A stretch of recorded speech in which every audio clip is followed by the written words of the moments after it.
Hey, what's up guys? So in this video, we will see how to add more workouts or change workout order on the Huawei Band 10.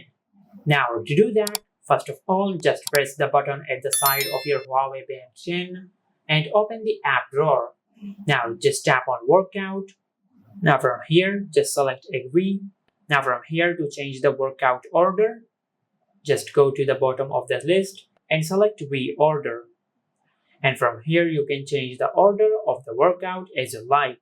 Just tap on the arrow up icon and you can move the workout to the top, just like that. As you can see, we have successfully changed the workout order. Now, if you want to add more workouts, just go to the bottom of the list and tap on add.